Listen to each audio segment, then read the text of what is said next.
Last video बीच में interrupt हो गई थी, हम वहीं से कंटिन्यू करते हैं। हमने कहा था हम कैसे देखें कि कौन से एलिमेंट्स जो हैं अनस्टेबल हैं, कितने अनस्टेबल हैं।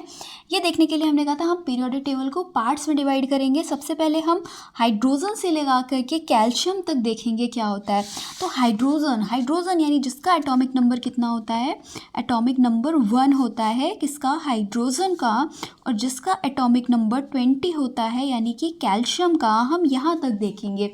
तो होता क्या है कि 1 से लेकर 20 तक जो एलिमेंट्स हैं उनका जो न्यूट्रॉन टू प्रोटॉन रेशियो है ये 1 या 1 के लगभग बराबर है। अगर 1 या 1 के लगभग बराबर है तो फिर वो एलिमेंट स्टेबल होगा। अगर न्यूट्रॉन प्रोटॉन रेशियो 1 के बराबर नहीं, या तो कम है बहुत ज़्यादा या बहुत ही अधिक है, तो फिर जो एलिमेंट होगा वो अनस्टेबल होगा। और ये कोई हार्ड एंड फास्ट रूल नहीं है, ऐसा एक्सपेरिमेंट करके देखा गया था। तो ज़्यादातर ऐसा ही पाया कि 20 तक के एलिमेंट्स जो थे उसमें न्यूट्रॉन टू प्रोटॉन रेशियो 1 था तो वो स्टेबल थे। ठीक है, जब हम 20 के आगे बढ़े, यानी ये रूल तो कहाँ तक है, ये रूल है जब जेड की वैल्यू जो है वो 20 से कम है या 20 के इक्वल है, ये रूल तब काम कर रहा है। लेकिन अगर जेड की वैल्यू ग्रेटर देन 20 है तो फिर क्या रूल काम करेगा, तो फिर रूल काम करेगा कि न्यूट्रॉन टू प्रोटॉन रेशियो जो होगा वो 1 से तो बड़ा होना चाहिए, 1 से बड़ा या 1 के बराबर, और कम होना चाहिए 1.6 से या 1 के बराबर। मतलब इससे क्रॉस नहीं करना चाहिए, सीमा को क्रॉस नहीं करना चाहिए 20 के ऊपर। और हम देखते हैं कि 20 के ऊपर भी 82 तक जो एलिमेंट है, यानी जिनका एटॉमिक नंबर 82 है, वहाँ तक के एलिमेंट तो हमें काफ़ी स्टेबल दिखते हैं। लेकिन इसके बाद बिस्मिथ से लगा करके सारे के सारे element, total element periodic table में कितने हैं, 118 हैं। तो 118 तक के सारे एलिमेंट अनस्टेबल है, यहाँ से लगा करके 83 से लगा करके। लेकिन 82 तक हमें दिख भी जाते हैं, हमें नहीं भी दिखते हैं। मतलब जैसे बहुत सारे एलिमेंट होंगे जिनके आइसोटोप होंगे वो अनस्टेबल होंगे। टेक्नीशियम एक ऐसा एलिमेंट है जो कि पूरी तरीके से रेडियो एक्टिव है, यानी पूरी तरीके से अनस्टेबल है। पूरी तरीके से अनस्टेबल होने का क्या मतलब हो गया कि इसके पास कोई ऐसा आइसोटोप भी नहीं है जो कि स्टेबल हो। इसी तरीके से प्रोथीमियम है। प्रोथीमियम जो है जिसका एटॉमिक नंबर 61 है, ये भी इसी तरीके का, यानी ये भी पूरी तरीके से अनस्टेबल है, पूरी तरीके से रेडियो एक्टिव है, यानी इसका भी एक भी आइसोटोप स्टेबल नहीं है। कौन कौन से, टेक्नीशियम 43, यानी 43 इसका एटॉमिक नंबर है, 43 टेक्नीशियम और 61 प्रोथेमियम। ठीक है, हाँ सॉरी, प्रोमेथियम है, promethium not prothemium, it's promethium, promethium. ठीक है, तो टेक्नीशियम 43 टेक्नीशियम एंड 61 प्रोमेथियम, इनके मतलब इनकी एक भी आइसोटोप ऐसे नहीं है जो कि स्टेबल हों, ये पूरी तरीके से अनस्टेबल हैं। और पीबी के बाद, लेड के बाद सारे के सारे एलिमेंट अनस्टेबल हैं। देखा गया जो ट्रेंड था वो न्यूट्रॉन और प्रोटॉन का रेशियो देखा गया था। तो इतना ध्यान रखना है हमको। अभी देखो, अभी नहीं भी समझ में आया होगा तो धीरे धीरे समझ में आएगा, मैं प्रैक्टिस इतना करा दूंगी। ठीक है, देखो अभी फ़िलहाल के लिए इतना समझ लो, क्या मैंने बताया, टेक्नीशियम याद कर लो कि ये पूरी तरीके से रेडियो एक्टिव है, आइसोटोप है। और प्रोमेथियम जो है ये पूरी तरीके से आइसोटोप है, रेडियो एक्टिव है। ठीक है, और 82 के बाद, लेड के बाद सारे के सारे ही अनस्टेबल हैं, अनस्टेबल है, रेडियो एक्टिव है। ठीक है, चलिए प्रैक्टिस करते हैं। जब हम प्रैक्टिस करेंगे तो चीज़ें हमें खुद ब खुद समझ आने लगेंगी, हमें समझ आने लगती हैं।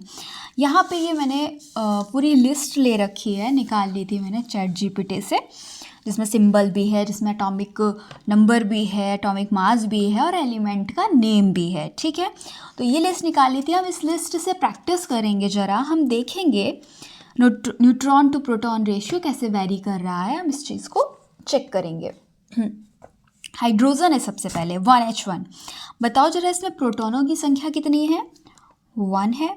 न्यूट्रॉन कितने हैं, न्यूट्रॉन तो हम घटा के निकालते हैं, 0 है।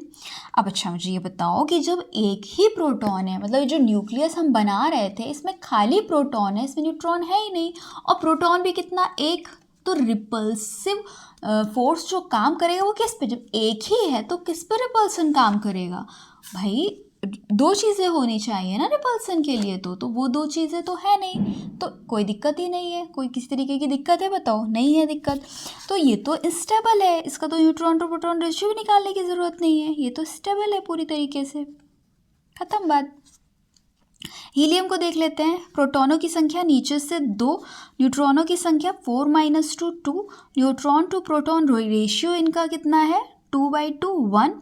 और वही हम कह रहे थे कि न्यूट्रॉन टू प्रोटॉन रेशियो अगर 1 है तो एटम जो होगा वो स्टेबल होगा। ऐसा एक्सपेरिमेंट से देखा गया कि न्यूट्रॉन टू प्रोटॉन रेशियो 1 या 1 के लगभग बराबर है तो एटम स्टेबल है अप टू 20 एटॉमिक नंबर। क्यों होगा ऐसा, ज़रा देखो। मान लो कि ये प्रोटॉन है और ये न्यूट्रॉन है, ठीक है। हमने क्या किया, मान लो हमने हीलियम का ही न्यूक्लियस है, ये जो मेरे हाथ है मान लो कि ये हीलियम के न्यूक्लियस है, यानी कि इसके पास 2 प्रोटॉन है और 2 न्यूट्रॉन है, ठीक है। 2 उंगलियों का इस्तेमाल करना पड़ेगा हमें। 2 प्रोटॉन है और 2 न्यूट्रॉन है, तो ये बताओ इस पर प्लस चार्ज और इस पर कोई चार्ज नहीं, तो ये प्लस चार्ज रिपल्सिव नेचर का होगा, यहाँ पे इलेक्ट्रोमैग्नेटिक फोर्स लग रहा होगा, लेकिन जो न्यूक्लियर फोर्स है वो इन दोनों प्रोटॉनों को आपस में मिलाने की कोशिश कर रहा होगा। ये पेयर है, ये आपस में जुड़ रहे होंगे, ठीक है। ऐसे ही जो न्यूट्रॉन है 2, ये भी आपस में जुड़ रहे होंगे। अब ये वाला प्रोटॉन इस वाले न्यूट्रॉन से जुड़ रहा होगा, ये वाला प्रोटॉन इस वाले न्यूट्रॉन से जुड़ रहा होगा, तो इस तरीके से ये एकदम से बढ़िया से ये कंबाइन हो गए होंगे। तो ये तो हाईली स्टेबल है भाई, क्योंकि 2 ही प्रोटॉन है 2 ही न्यूट्रॉन है, रेशियो कितना है 1:1 है, यानी इसलिए ये मतलब हुआ न्यूट्रॉन टू प्रोटॉन रेशियो 1 होने का कि उनकी संख्या जो है वो बराबर है, इसलिए वो हाईली स्टेबल है। जब संख्या बराबर होगी तो हाईली स्टेबल होंगे। जब इनकी संख्या या तो प्रोटॉन बहुत ज़्यादा हो जाएंगे या न्यूट्रॉन बहुत ज़्यादा हो जाएंगे तो अनस्टेबिलिटी बढ़ेगी। प्रोटॉन बहुत ज़्यादा हो जाएंगे तो न्यूट्रॉन नहीं संभाल पाएंगे ना भाई, न्यूट्रॉन कैसे संभाल पाएंगे, बहुत ज़्यादा है, अरे 2 हैं, रिपल्सन हो रहा है, ठीक है संभाल लेगा न्यूक्लियर फोर्स, लेकिन जब एटम बहुत बड़ा हो जाए, न्यूक्लियस भारी हो जाए तो न्यूक्लियर फोर्स उतना नहीं लग पाएगा, न्यूट्रॉन उतने नहीं संभाल पाएंगे, न्यूट्रॉनों की संख्या ज़्यादा हो, क्योंकि भाई न्यूट्रॉन तो न्यूट्रल है, न्यूट्रॉन के ऊपर तो कोई चार्ज है नहीं कि वो संभाल ले। उसको संभालने के लिए फिर थोड़ी सी अपनी संख्या को बढ़ानी, लेकिन बहुत ज़्यादा अगर संख्या बढ़ जाएगी तो भी न्यूक्लियस जो है वो अनस्टेबल हो जाएगा। आगे बढ़ते हैं, हम देखते हैं लिथियम में प्रोटॉन की संख्या कितनी है, 3 है। न्यूट्रॉनों की संख्या कितनी है, 7 - 3, 4 है। न्यूट्रॉन टू प्रोटॉन रेशियो बताइए कितना आ जाएगा, 4/3 करना पड़ेगा। 4/3 करिए कितना आएगा,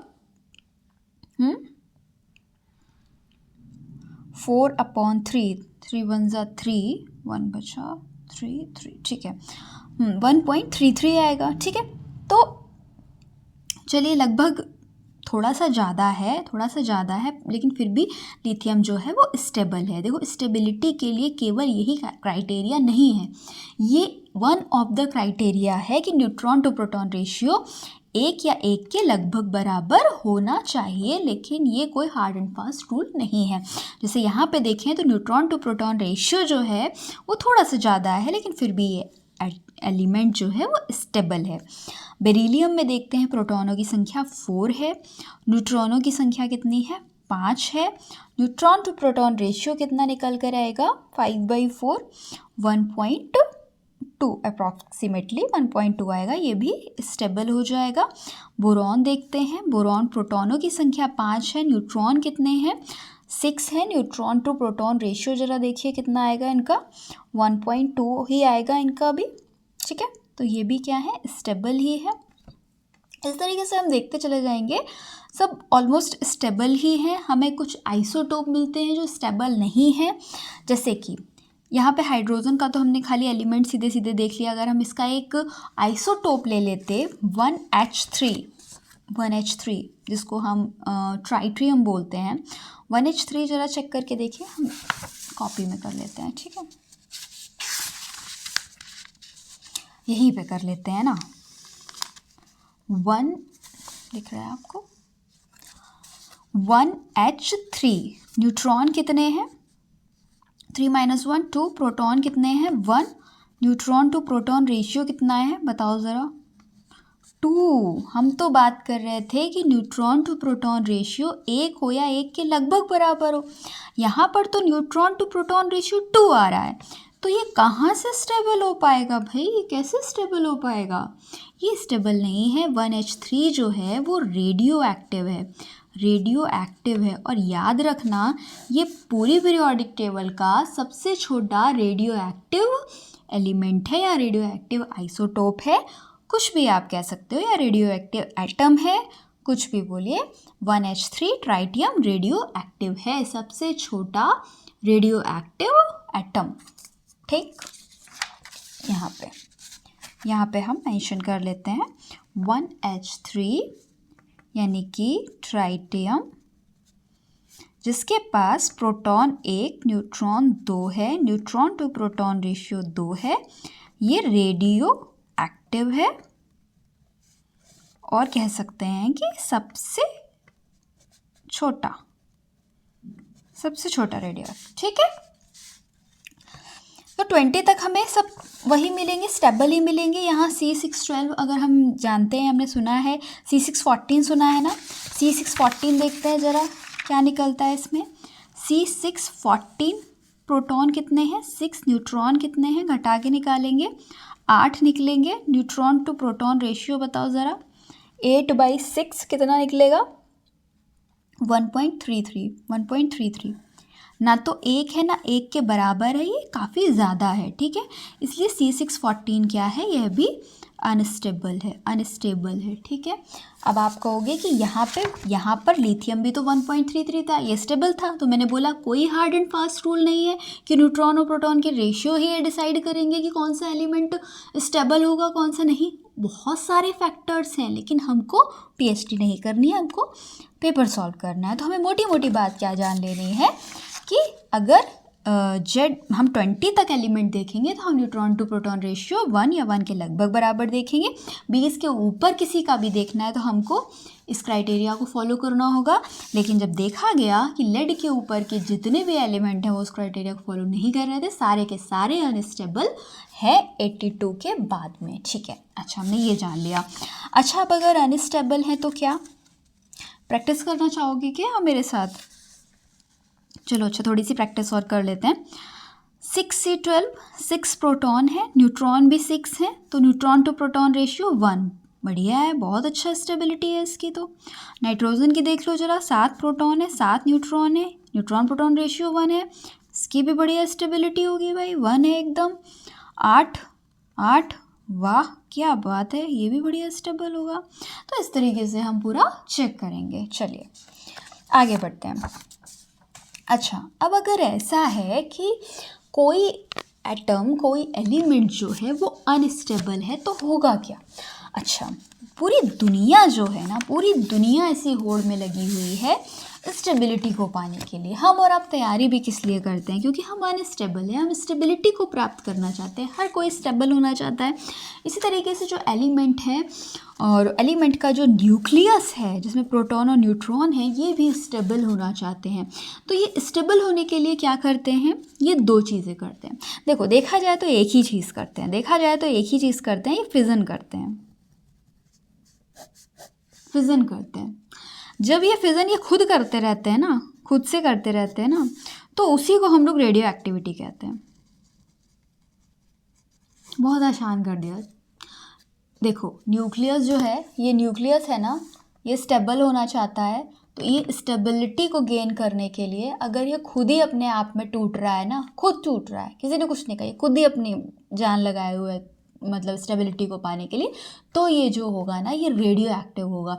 तो ये जो कुछ भी करेगा वो रेडियो एक्टिविटी कहलाएगी।